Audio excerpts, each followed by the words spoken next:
So here we are, Studio Museum in Harlem. And I'm Johanne Bryant-Reid, co-director of Romare Bearden Foundation, and my colleague, Diedra Harris-Kelley.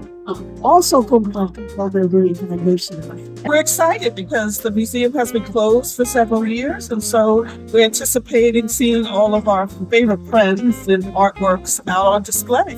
And it's wonderful to see Bearden, knowing the impact that he had not only on the Studio Museum in Harlem, but to art all over the world. And so this is a great opportunity for us. It's a nice crisp day, so we're looking forward to getting inside.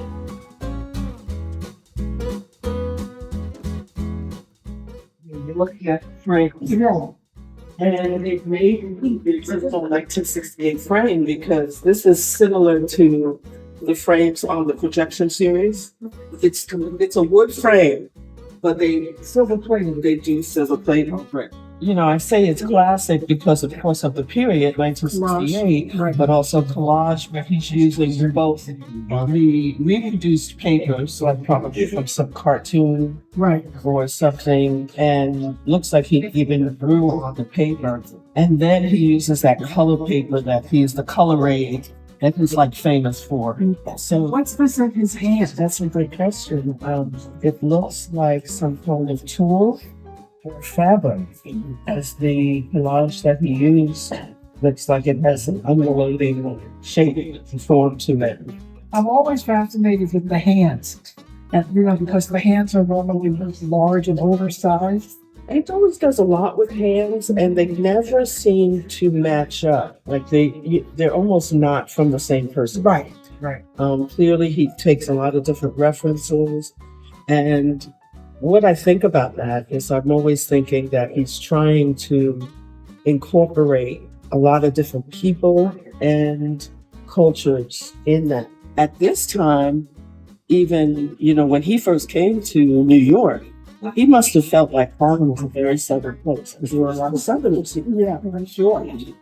I think he was bridging those two ideas. I mean, he was a man from the South, and he brought the South with him. Many Harlemites could claim roots in the South. And so I think he found those similarities even when he was going through his memory and he's living on Canal Street and doing these things. Collage, like the essential definition of collage, is taking disparate parts and pieces, bringing them together and making something new. Mm-hmm. Not just a hodgepodge, and some people think about his collage as breaking space up. I think it's bringing things together more than it. Bearden was known for Conjur Woman that he did, and this is a classic piece. This is from the Profiles series. Okay. Because he's got all of this foliage, Yeah. the scene that's the title of the work is Right. kind of camouflaged. Right. I see her. I see the Conjur Woman. I see her. What is she doing? Looks like she's cutting something up. What is she doing? Conjur Woman in the verse. I'm in a Mecklenburg. Oh my gosh. Circumcision. Okay. Oh boy. Circumcision. But again, doesn't it seem like it's camouflaged? Yeah, it's not in your face. Right. You don't see it. You don't notice it as much. A lot of people look Really at this. focus because you can see her. She's got a face that looks like an African mask. Yep. So And she's she's got a very crude metal knife in her hand. Yes. That she's using. and you see the blood. You see the blood. Yeah. And she's by the river Yes. so that you can clean it up easily, I guess. And then there's a witness. Do you see This sitting here. It looks like It Roman. looks like Roman because of the hat That's him. and the light skin. I like that. It looks like him. And I think a lot about his works being scenes that he's a witness to. Right. Either as a little kid, all of those domestic scenes. Yes. And then here he is, sort of like a fisherman accidentally here at a scene of ritual. these colors, the greens and the blues, and it's very jewel-like. Yes.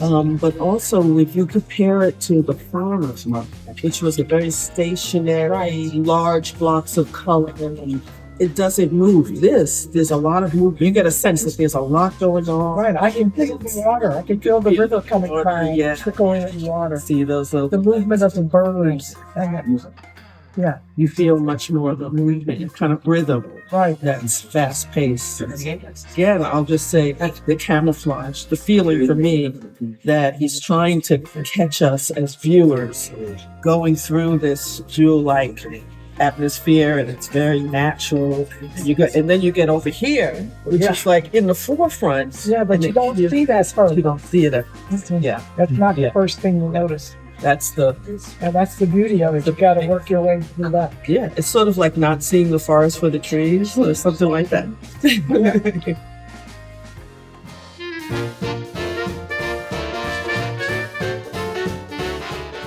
Here again, he's using the thickness of the trees and the background. And to show nature, Show nature. Conjur Woman in nature. Right. Yeah. So the classic work from the projection series in 1964. And you see how he's done Conjur Woman almost in many series. Yeah. You see it throughout his work, particularly about the South. Whereas when he goes to the Caribbean, it's all about the Obeah, which are similar characteristics as the Conjur Woman. Yeah.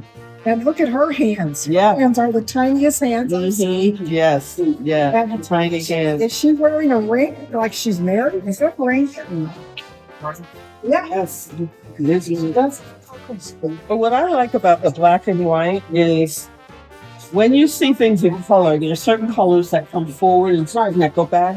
But now you have that sort of push and pull. Yes. And you're not quite sure what's in the foreground, what's in the background. Yes. Or you're not even sure if the space is being real. Right. It's sort of like a otherworldly space, which is the same kind of space he puts the Obeah in. It's kind of like a blank floating space. That's what seems bigger than the other photo montages. Yeah. Because Yeah. they're big, but not quite this size. Yeah, I think he was experimenting with a few different sizes. Okay. And in fact, we saw an edition number in some of them. Right. And it would say 1 out of 6, but we never saw like 2 out of 6, Right. 3 out of 6. So we think maybe he was experimenting with different scales and didn't complete the series. This is one of my favorites. I like the photo montage, and it was, I don't know, something about the black and white and just the whole idea of what's going on here. Yeah, so it feels very powerful, even the black and white contrast. Right. And the layering of pattern. Right. Just feels very, because it all comes together, and when she's in the center and she's deep, and she's like, that space is really deep. So you kind of don't know where she is in space.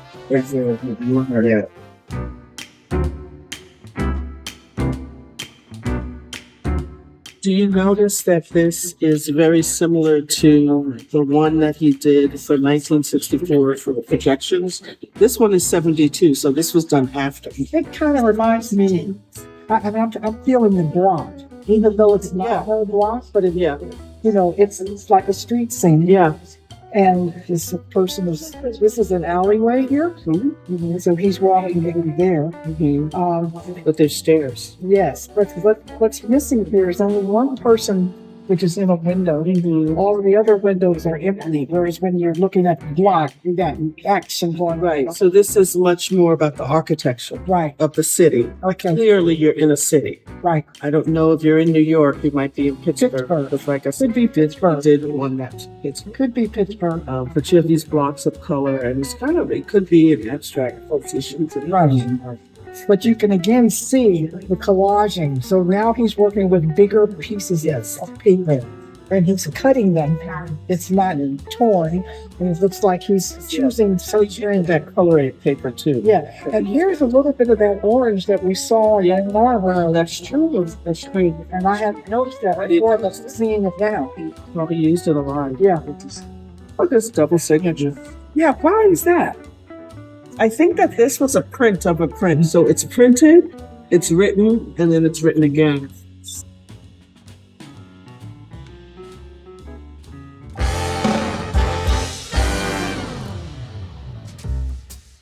this is Jammin at the Savoy. Yep. And we know that this is a collage. Right? Yes. So we know this is the original Jammin at the Savoy. Right. So the print is something that's much more familiar. You see it around a lot. Yes. And it had this rainbow roll print. Sort of like he would rainbow the deluxe edition. Okay. So he would rainbow roll a piece of paper. Right. And then he would add that. But this might have been the original mock-up that the printers used. I do love the drum. It actually looks like he's used aluminum foil or foil from chewing gum paper or something like that. Yeah. Which is really lovely.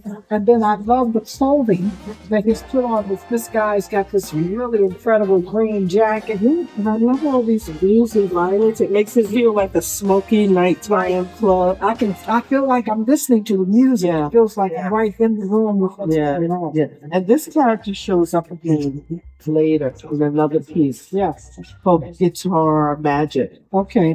But I just noticed that character is the same. And what do you think what is this? Is this lighting?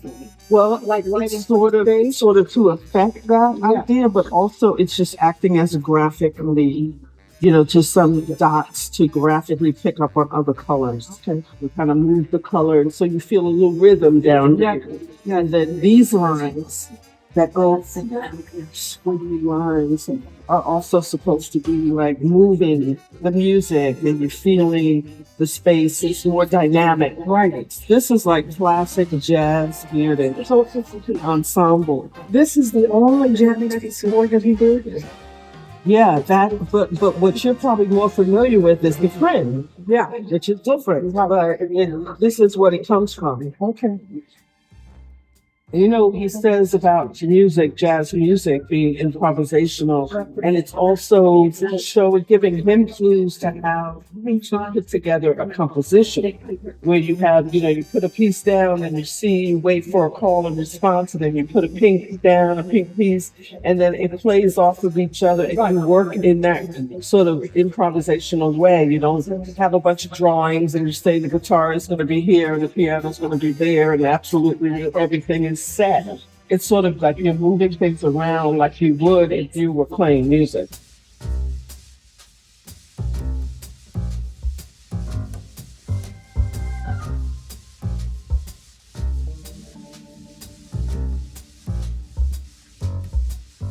It is wonderful to come and see so many works of Bearden here at the Studio Museum. I mean, it's a proud moment for the museum and for Bearden to be included in some of these early shows of the reopening. Because it's important. He was an important player in the making of this idea as a concept, this studio museum. And I think that it's fitting that he is here and in his hometown and his stomping grounds. And that he's well represented. So. It's fitting for us because here we are 3 days before the Christmas holiday, and we get a chance to come out, have a little time for some Christmas cheer, celebrate the work that we've been working on for the whole year, promoting Bearden's legacy. And it's nice to be able to take a moment and just reflect and to watch and see the impact that he has. And to me, the most important part of being here today was not only us talking about the work, but seeing other people look at the work and how they engage with it. Because it tells us that no matter how old his work is, it's still relevant today. People can still see wonderful meaning in it. It's a proud moment for sure. Yeah. It was just a delight to be able to take a look at some of the work that see all the time. Yeah. And I was able to see some old artists' work that I hadn't seen. Valerie Maynard, Marion Hassinger, Walden Lewis, all of these people that wrote Italy. Yeah. So it's a great day, a nice cold, brisk day in Harlem. That's nice to spend your holiday in Harlem. That's right. Why not? That's right. And a lot of those works we hadn't seen because they've been closed for a number of years. So we're really happy to have our museum back. So hope everybody gets a chance to come in and see. Happy holidays.